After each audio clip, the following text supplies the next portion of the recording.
Nah, di video yang ketiga ini, sebelum kita belajar melukis sudut 45 derajat dan 30 derajat, terlebih dulu kita akan belajar yang namanya membagi sudut. Jadi di sini Pak Kur akan jelasin bagaimana kita membagi satu sudut menjadi dua sudut yang sama besar dengan menggunakan jangka dan penggaris.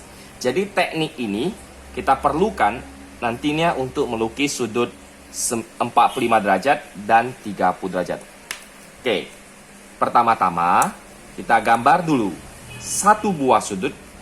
Di sini Pak Kur akan gambar sudut lancip.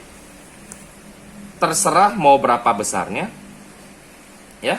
Nah, kita gambarkan, kita namai dia sudut A, ya, dengan kaki sudut AB dan AC.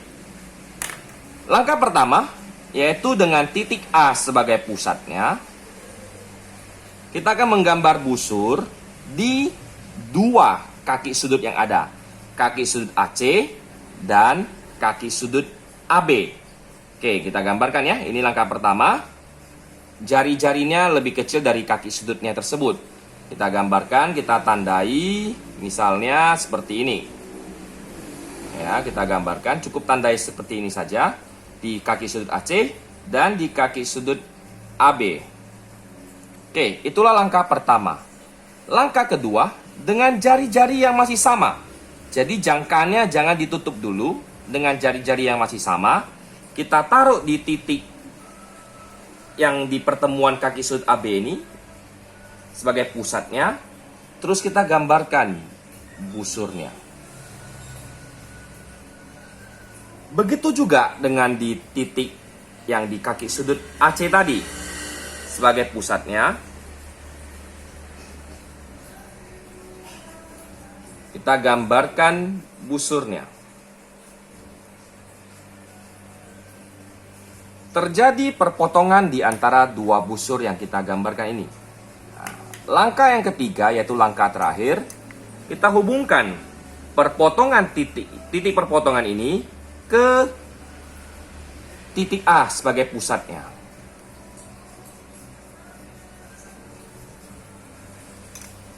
Nah, setelah itu terdapatlah dua sudut yang besarnya sama, hasil dari perpotongan tadi menggunakan jangka dan penggaris. Ini untuk sudut yang lancip. Bagaimana halnya dengan yang sudut tumpul? Apakah caranya sama? Coba kita perhatikan. Misalnya, saya gambarkan sebuah sudut tumpul seperti ini. Kita sebut dia PQR dengan titik Q sebagai titik sudutnya. Langkahnya sama.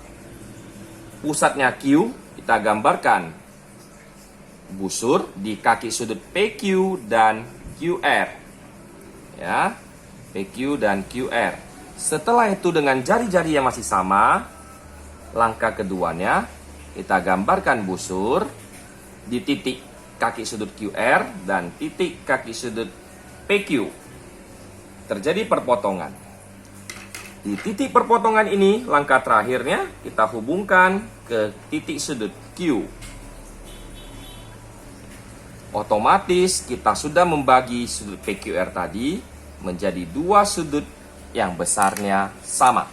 Nah, anak-anak, demikianlah langkah-langkah membagi sudut menjadi dua sudut yang besarnya sama. Nah, Pak Kur kasih tantangan nih.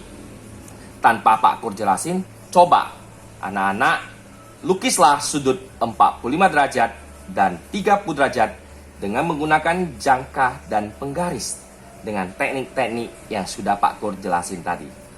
Silakan.